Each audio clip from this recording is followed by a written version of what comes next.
Thank you, everyone, for coming. First thing I want to do is just express how grateful and happy I am with our coaching staff and the job they're doing. The returning coaches, I think, have made this a seamless transition, provided great leadership for our players, and then the new coaches, I think, adapted very well to our culture. I think they brought a lot of great ideas and great energy to the program. I also want to express how grateful I am for our new head athletic trainer, Dave Polanski, and Coach Shu and his strength staff, and the job they've done working collaboratively to help our players be in a great position moving into the season physically. I think we've completed a very successful training camp, and our guys are all excited to get started with this 2025 season. So, any questions? Andrew Bowie at WAB. Obviously, you guys haven't played a game since December. Just what's the excitement level for you, the players, other coaches, just to be able to play an opponent at full speed in a week? Oh, it's very exciting. I think everyone gets tired of playing against each other in fall camp. You get tired against playing against your own teammates, and tensions start to rise with those competitions. So I think everyone's excited to move on to a new opponent. Cam Robertson, Athens Messenger. As you guys come out of fall camp, you got a game just over a week away. What's the general health of the team looking like as you head into week one? Right now, we're really healthy. Like I said, the job that our training staff did and strength staff did throughout the summer, and I think how we worked together to prepare them for the season. I think we had some real hot, humid days today, this camp, and keeping our guys, hydrated and educated. And I think our guys did a good job taking care of their bodies. So as of right now, we're in real good shape. Try to throw up the post, Coach. You mentioned those competitions, obviously, and the defensive liner was one with a lot of questions in it. Is there a set rotation heading into this week, or do you know what is it going to look like? So obviously there is a depth chart. A lot of D linemen will play. There'll be a fairly good rotation. And I think when you have a lot of new players, that tends to be what happens is once the lights go on, you're going to see who gets better, who gets worse, and who rises to those challenges. So there'll be a good amount that I think get opportunities to play early on in this season. Grant Keefer with WAB. When we talked last month, you had mentioned that you had two running backs picked out. Kind of go in rotation, not really like a set start. You got two at the helm. Do you know who those are yet? CA right now will be the starter. Duncan's going to play a lot, and I think Dorian's done a really nice job joining us in the summer and learning the offense, and has adapted really well to the program. Obviously, when we play against Rutgers and you guys play against Rutgers, Bradley Weaver will be on the other side of that Yes. line. What is that dynamic sort of looking like as you guys prepare for that? Are you excited to see him again?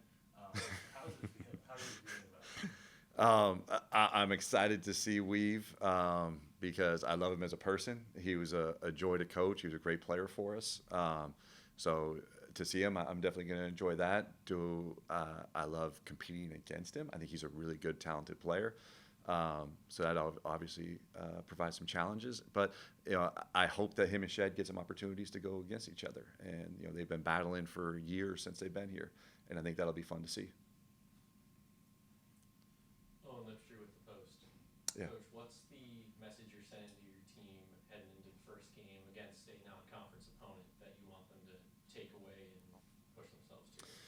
Yeah, I think anytime you're moving in the competition, the focus is on yourself, and it's more about us, our execution, than it is about the opponent. And the things that we will always be able to really lean on, hang our hat on, are going to be how hard we play and how physical we are as a team, and that'll always be the message.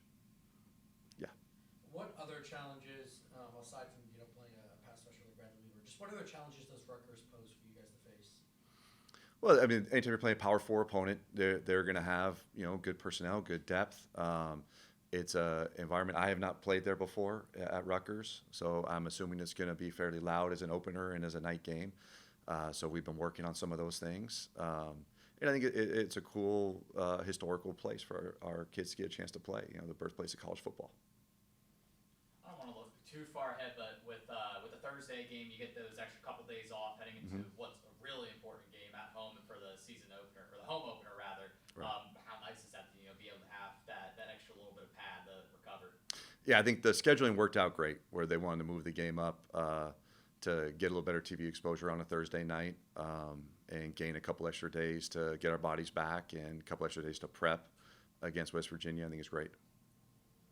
Yeah. Kind of jumping off what we were talking about earlier with Bradley Weaver, Rutgers has a lot of guys in that defensive line and those edge rushers that have had a lot of experience in college football. Where's your confidence level with your offensive line as you kind of go into Thursday ready to face those guys at the line of scrimmage? Very confident. I have a lot of belief and trust in our players and our coaches' ability to prepare them. And there's obviously things that we'll do to try to make sure that we're giving guys help if it's needed. And I think having an athletic quarterback can always equalize some of those challenges too.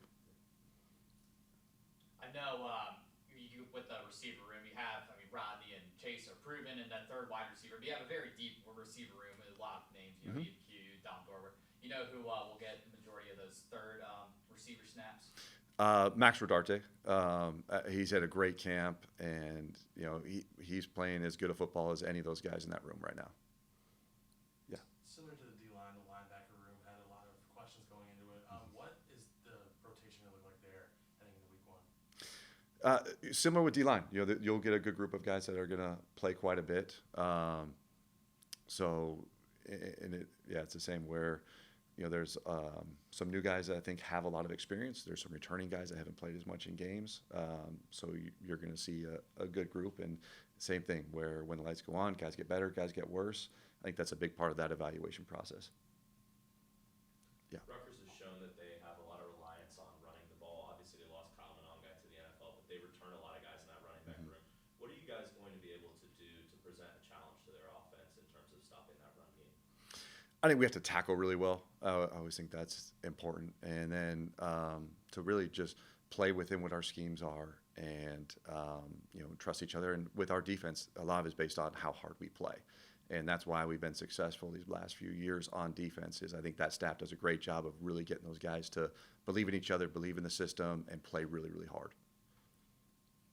The last few years, or at least since you've been here against power forward opponents, you've always given them a tough time.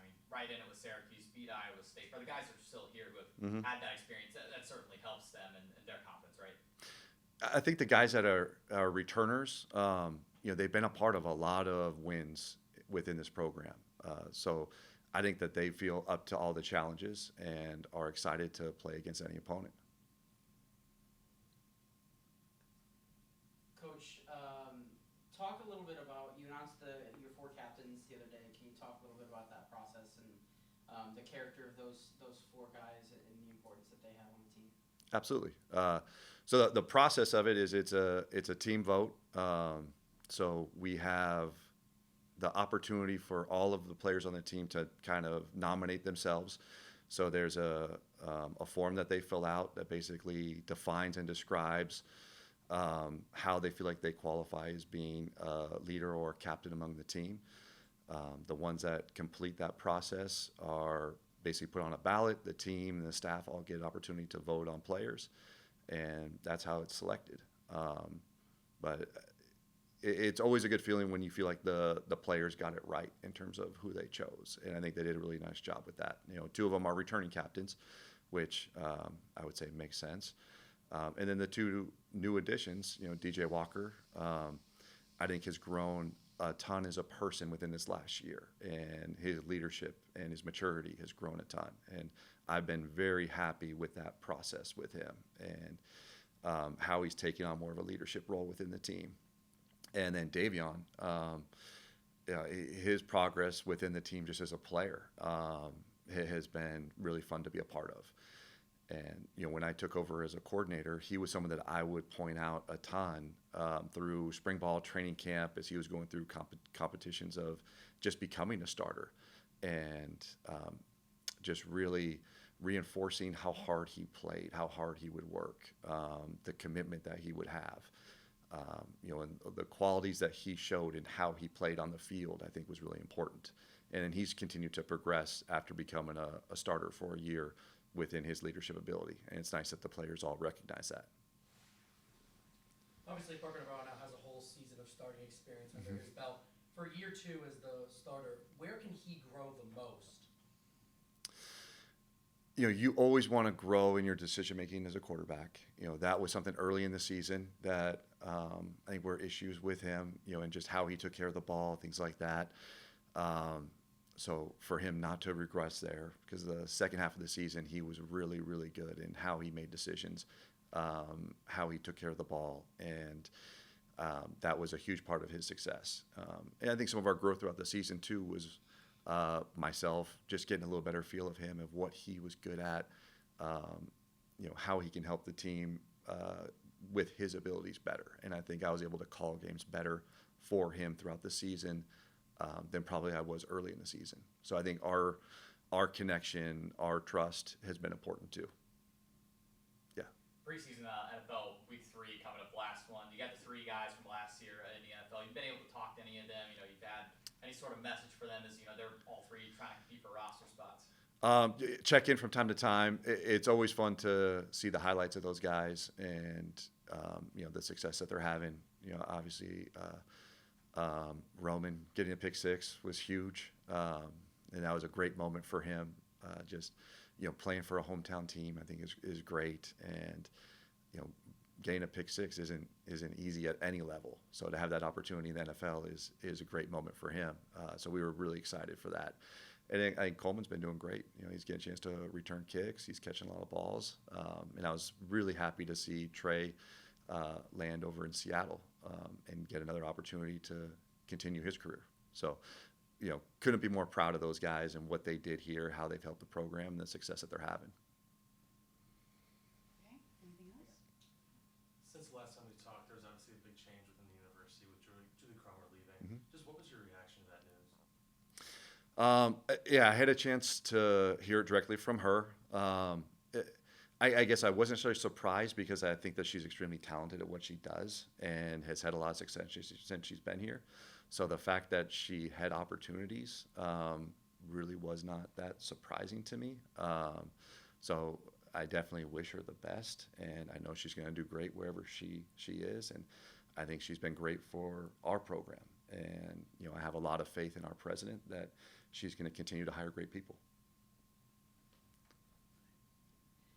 Coach, has there been any conversation with the team about playing with the expectations of being the defending champions? There's a different level of scrutiny when you're in that position. Yeah, we talked about that kind of early in spring ball, just how challenging it is. I think it's one thing to win a championship, and it's another thing to repeat as a champion, and just how few teams have been able to do that since the championship game moved to Detroit. Just to put a different sense of urgency on, okay, if that's our goal, there's only, I want to say it was 2 teams, something like that have repeated since the game moved to Detroit. Just how challenging that is. And then reinforced it in a different way when the rankings came out. And hey, you guys are not the preseason #1 ranked team in the conference. So, what happened last year is over, and we need to focus on what our team is this year, what our culture is, what our energy is going to be like, and how we're going to be a little bit different. And yeah, kind of move on to what's next for us.